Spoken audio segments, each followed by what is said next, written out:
My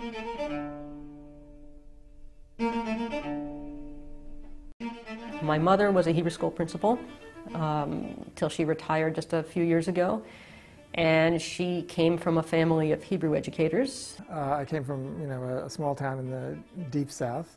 I was raised to be very proud of being Jewish. I said this a lot, but I grew up in a typical middle-class American Jewish household in the Boston suburbs. I was born on the east side of Cleveland in a very large Jewish community. I was home for Shabbos every Friday night for dinner, no matter... I'm saying that we were brought up Jewish. This is what it meant to be Jewish. Probably the most fun I ever had during afternoon Hebrew school was when they would bring out the 16mm projector and start showing you those Golan Globus action adventure movies where the Mossad agent guns down all the terrorists, and they were really a lot of fun. I had really, at that point in my life as a kid in Temple, I literally had no idea why I was watching this stuff. My father would get anxious if somebody non-Jewish walked in the house. What's the last name? What's the name? Well, who are they from? Are they Jewish? They're not Jewish? Maybe a little Jewish. If it was a little Jewish, it was better. A little Jewish, Jewish. I thought Israel was a good thing.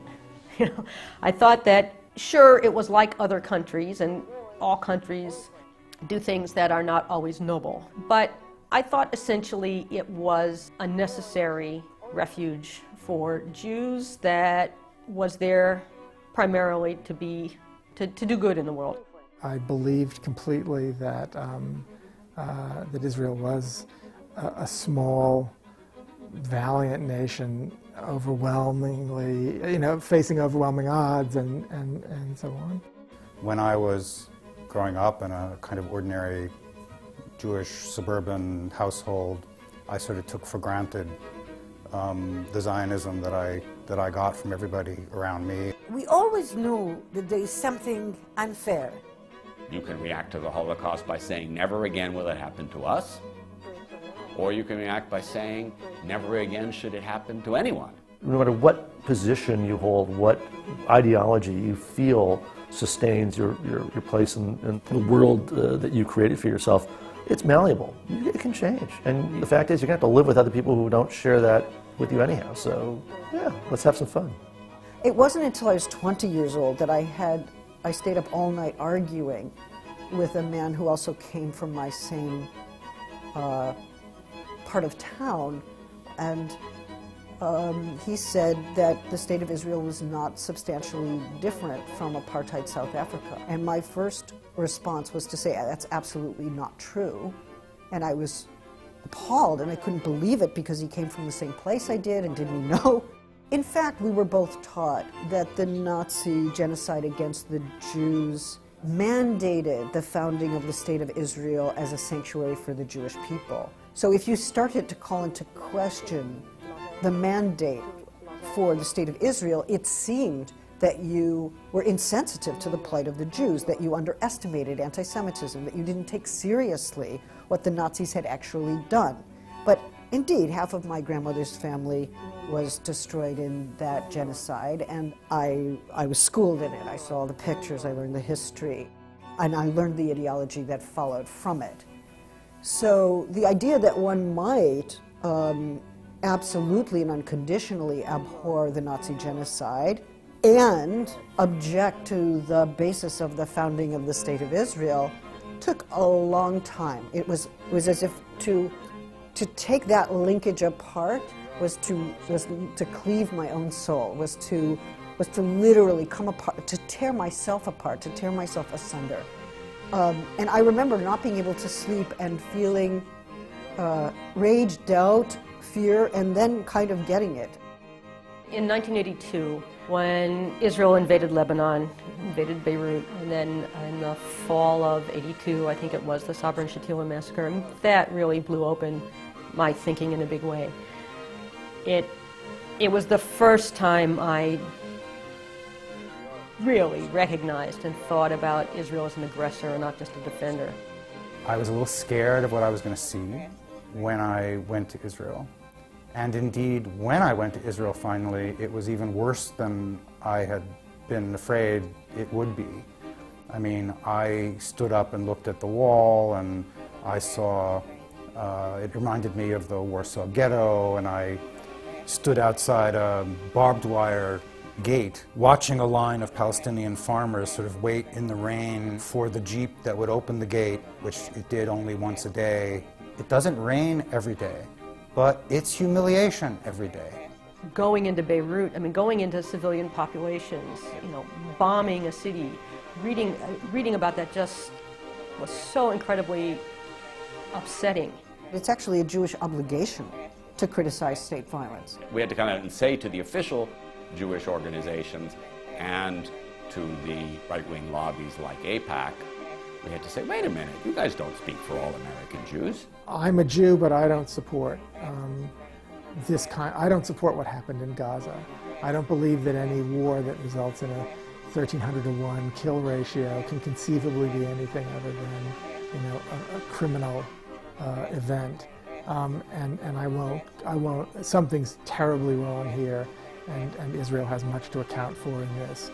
And you know, you're told immediately, if you say this, you're going to contribute to a scenario where eventually Israel will be destroyed by its enemies.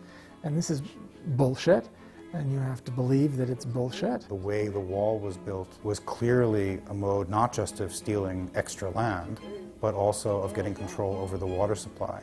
When you cross over from Israel into the West Bank, suddenly all the buildings have water tanks on the tops because Israel controls the supply of water, and sometimes it just turns off the faucet. Of course there shouldn't be any more settlements. There shouldn't be any more occupation at all.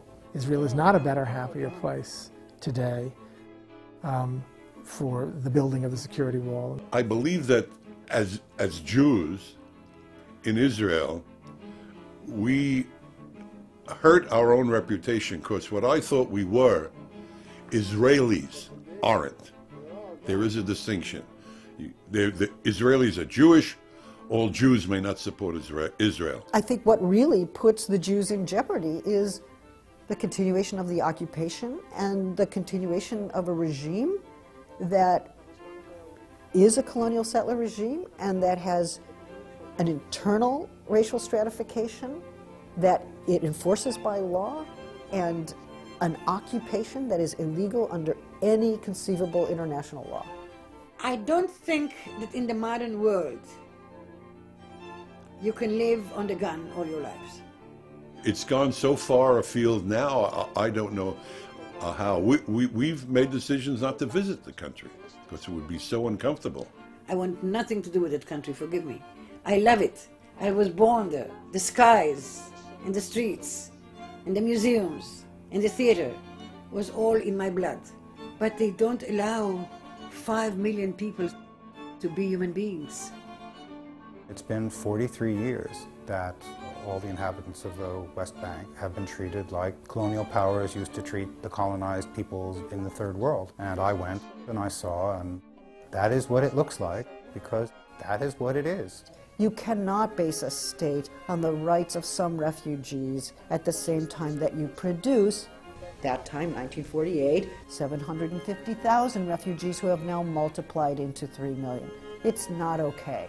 But I believe that you're getting more of an American feeling that Israel is wrong, and more people of notoriety are saying it. The whole thing hinges, oddly enough, on what American Jews do vis-a-vis their support for things like AIPAC and all that stuff with the American Congress. The U.S. government has to get tough with Israel and say, look, this is what it's going to have to be, and if you really are going to continue to reject this, then why the hell should the American taxpayer be subsidizing you? We have to take seriously what might be meant by a right of return for Palestinians. I can't imagine that wanting to honor the rights of refugees in a consistent and equal way is anti-Jewish, much less anti-Semitic. In what part? What part of Jewishness or Judaism does it contradict to say that it's not just this group of refugees that have rights, but all groups of refugees should have rights, and that to be a refugee, to be stateless, is not an acceptable condition?